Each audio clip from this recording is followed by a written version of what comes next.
നമ്മുടെ ബാംഗ്ലൂരത്തെ DC Motors, അതായത് എപ്രിലിയും എസ്പിഡിയും ഒരേപോലുള്ളതാണ്. അപ്പോൾ ഇത് നമ്മുടെ വണ്ടിയുടെ കംപ്ലയിൻറ്റ് എന്താ വെച്ചാൽ ഇതവന് ഏകദേശം 40,000 രൂപ കൊടുത്ത് വാങ്ങിയ വണ്ടിയാണ്.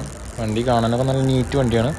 പക്ഷേ ഇതിൽ ഏകദേശം ഒരു 1,00,000 മേലെ പൈസ അവൻ വേറെ ഇട്ടിട്ടുണ്ടാവും. അതായത് ഏകദേശം ഒരു 1.5 ലക്ഷം, ഒരു V3 വാങ്ങാനുള്ള പൈസ ഇപ്പോൾ ഏകദേശം അവൻ ഈ ഒരു സെക്കൻഡ് ഹാൻഡ് വണ്ടിക്ക് ചിലവാക്കിയിട്ടുണ്ടാവും. അതായത് കർണാടകയിൽ നിന്ന് കിട്ടിയ 8ൻ്റെ പണി, പ്രത്യേകിച്ച് സ്റ്റുഡൻസിന് പോലുള്ള ആൾക്കാർക്ക് കിട്ടുന്ന പണിയാണിത്. വേറൊരു കാര്യം കാണിച്ചിടാം. ഈ വണ്ടീനെ ഞങ്ങളിവിടെ കൊടുത്തപ്പോൾ വേറൊരു വണ്ടിയുണ്ട്. ഈ വണ്ടി ഉണ്ടാവും, ഇത് ഞങ്ങളുടെ ഹെൽമെറ്റാണ്. ഈ വണ്ടി ഫുള്ള് ബേണായി പോയിരിക്കണം. അത് ബാക്കെല്ലാം ബേണായി പോയിരുന്നു, ഫ്രണ്ടാണ് ബേണായി പോയിരിക്കുന്നത്. ഇത് പക്ഷേ വണ്ടി നിന്ന് കത്തിയതല്ല, ഇത് ആരും കത്തിച്ച പോലെയാണ് കേട്ടോ. വണ്ടിയുടെ കാര്യം പറഞ്ഞല്ലോ, ആകെ ഫുള്ള് കത്തിപ്പോയണം. ഇതാണ് ഇവിടെ വണ്ടി കൊടുക്കാനുള്ള പ്രശ്നം. അതായത് നമ്മൾ നേരെ വണ്ടി നോക്കി നിർത്തിയിട്ടില്ലെങ്കിൽ, പ്രത്യേകിച്ച് നമ്മുടെ മലയാളി പിള്ളേരോട് കുറച്ച് ചൊറിച്ചിൽ കൂടുതലുള്ള ടീംസാണ് ഈ കർണാടകക്കാർ. അപ്പോൾ എന്താ വെച്ചാൽ ഒന്നില്ലെങ്കിൽ വണ്ടി എടുത്തുകൊണ്ട് പോകും, ഇനി എടുത്തുകൊണ്ട് പോകാൻ പറ്റിയില്ലെങ്കിൽ കത്തിച്ചെങ്കിലും ഒരു ഇടും. അതിൻ്റെ തെളിവാണ് ഇവിടെ ഇരിക്കുന്നത്. അപ്പം നമ്മുടെ വണ്ടി ഒന്ന് ഓണാക്കി നോക്കാം. കൂട്ടുകാരൻ അൻസലല്ല ജേക്കബ്.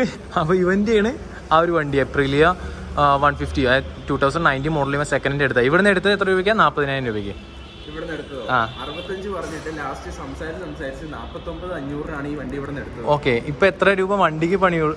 ഈ വണ്ടിക്ക് പണിത് പൈസ ഉണ്ടായിരുന്നു എനിക്കൊരു കുത്തനപ്പുറം 160 ഇവിടെ നടക്കാം. അതാണ് ഏകദേശം 1.5 ലക്ഷത്തോളം അവൻ എക്സ്ട്രാ ചെയ്ത് കിട്ടും. 1.5 ലക്ഷത്തോളം ഒരു വണ്ടിക്ക്.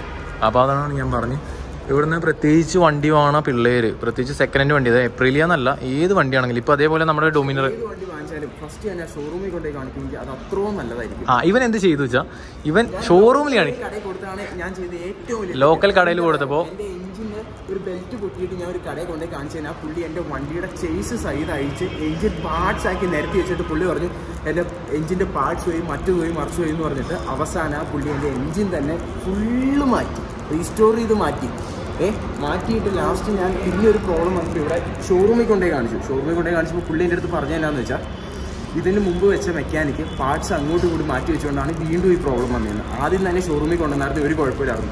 ഇവിടുന്ന് ഷോറൂമിൽ നിന്ന് പണിതിറങ്ങി പിന്നെ എനിക്ക് കുറച്ച് നാളത്തേക്ക് വീണ്ടും കുഴപ്പമില്ലായിരുന്നു. പക്ഷേ ഇവർ തന്നെ എൻ്റെ അടുത്ത് പറഞ്ഞു ഇനിയും ഈ വണ്ടിക്ക് പ്രോബ്ലം വരും, കാരണം അന്നാ എഞ്ചിൻ സെറ്റ് ചെയ്തതിൻ്റെ കുഴപ്പം. അതുകൊണ്ട് നിങ്ങൾ ദയവ് ചെയ്ത് ഏത് വണ്ടി എടുത്താലും, ഇപ്പോൾ സെക്കൻഡ് എവിടെ നിന്ന് എടുത്താലും, കർണാടകയിൽ നിന്ന് എടുക്കുകയാണെങ്കിൽ പ്രത്യേകിച്ച് ആദ്യം തന്നെ ഷോറൂമിൽ കൊണ്ടുപോയി കാണിക്കുക. അതായിരിക്കും ഏറ്റവും ബെസ്റ്റ്. അല്ലെങ്കിൽ നല്ല പണി കിട്ടും.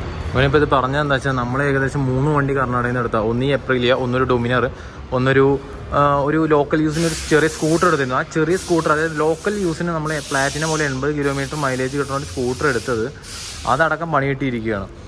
ഓക്കെ, അപ്പോൾ പിന്നെ ഡൊമിനറിൻ്റെ കാര്യത്തിലാണെങ്കിൽ ഫുള്ള് ലീക്ക്, ഓയിലും എൻജിൻ ഓയിലാണെങ്കിലും ഫ്യൂവലാണെങ്കിലും ഫുള്ള് ലീക്ക് ആയിരുന്നു വണ്ടിയുടെ. അപ്പോൾ അതിന് ഫുള്ള് പണി കിട്ടിയിരിക്കുക. അപ്പോൾ നിങ്ങൾ ദയവ് ഇത് കർണാടകയിൽ നിന്ന് വണ്ടി എടുക്കുമ്പോൾ ഒന്നില്ലെങ്കിൽ വണ്ടി ഡയറക്റ്റ് കൊണ്ടുപോയി ചെക്ക് ചെയ്യിപ്പിക്കുക നല്ലൊരു ഷോറൂമിൽ. പ്രത്യേകിച്ച് ബാംഗ്ലൂരത്തെ ഷോറൂമിന് പറഞ്ഞു കഴിഞ്ഞാൽ ഒരു രക്ഷയില്ലാത്ത ഷോറൂമാണ് എന്തിൻ്റെ കാര്യത്തിലാണ്. അപ്പോൾ ഫസ്റ്റ് ഷോറൂമിൽ പോയിട്ട് വണ്ടി ചെക്ക് ചെയ്യുക. അല്ലാന്നുണ്ടെങ്കിൽ ദയവ് ചെയ്തിട്ട് കർണാടകയിൽ നിന്ന് സെക്കൻഡ് ബൈക്സ് എടുക്കാതിരിക്കുക. നിങ്ങളുടെ നാട്ടിൽ തന്നെ നിങ്ങൾ എടുക്കുക. കുറേ ആൾക്കാരുണ്ട് ഇപ്പോൾ നാട്ടിൽ, നമുക്ക് പല അടിപൊളി ബൈക്സ്, സൂപ്പർ ബൈക്സ് അടക്കം തരുന്നവരുണ്ട്. ഇനി സൂപ്പർ ബൈക്സിൻ്റെ കാര്യത്തിലാണെങ്കിൽ ഏത് ബൈക്സിനാണെച്ചാലും നിങ്ങൾക്ക് എന്നെ കോൺടാക്ട് ചെയ്താൽ മതി, ഞാൻ നിങ്ങൾക്ക് സെറ്റ് ചെയ്ത് തരാം. ദയവ് ചെയ്തിട്ട് കർണാടക അങ്ങനെ പോലുള്ള നാട്ടിൽ നിന്ന് എടുക്കാതിരിക്കുക. നല്ല പണി കിട്ടും, 8ൻ്റെ പണി കിട്ടും. അപ്പോൾ അവൻ പറഞ്ഞത് കേട്ടുമല്ലോ, ഏകദേശം 40,000 രൂപയ്ക്ക് 60,000 ഞാൻ വണ്ടി അവൻ 49,000 വെട്ടിച്ചുരുക്കി മേടിച്ചിട്ട് ഇപ്പോൾ 1.5 ലക്ഷം വണ്ടി പണിതു. ഇനിയിപ്പോൾ ഈ വണ്ടി കൊടുന്നിരിക്കുന്നത് അടുത്ത പണിക്ക്. ഞാൻ ഇവൻ്റെ അടുത്ത് മര്യാദയ്ക്ക് പറഞ്ഞാണ്, എനിക്ക് വണ്ടി ഓടിച്ചപ്പോഴേ എനിക്ക് മിസ്റ്റേക്ക് തോന്നിയപ്പോൾ ഞാൻ ഇവനോട് പറഞ്ഞാണ് അന്ന് ഇത് മാറ്റിക്കോളാൻ, മീൻസ് വിറ്റ് ഒഴിവാക്കാൻ. കാരണം കർണാടകക്കാർ നമുക്കിട്ട് പണിയും, നമ്മൾ വേറൊരു കർണാടകക്കാരന് ഇട്ട് പണിയണം. അപ്പോൾ അത്രയേ ഉള്ളൂ. അപ്പോൾ മലയാളിയുടെ തനി സ്വഭാവം കാട്ടാൻ ഞാൻ ഇവൻ്റെ അടുത്ത് പറഞ്ഞു. പക്ഷേ ഇവൻ അത് ചെയ്തില്ല. പകരം ഇവൻ ആ വണ്ടി കുറച്ചും കൂടി കാലം ഓടിച്ച് കൊടുക്കാൻ പറഞ്ഞു. അത് ഓടിച്ച് നടന്നു. ഇപ്പോൾ അടുത്ത പണി കിട്ടിയോ. ഇപ്പോൾ ഈ പണിക്ക് അവർ പറയണത് എക്സോസ്റ്റ് മൊത്തം മാറണം, ഏകദേശം 8,000 രൂപയുടെ എക്സോസ്റ്റ് മാറണം എന്ന്. അപ്പോൾ ഇതാണ് പറഞ്ഞത്, ദയവ് ചെയ്തിട്ട് പുറത്തുനിന്ന് അറിയാതെ വണ്ടി എടുക്കരുത്. ഓക്കെ, അപ്പോൾ നമുക്ക് അടുത്ത വീഡിയോയിൽ കാണാം. Good bye guys, I M your സ്കെൽ. Bye bye.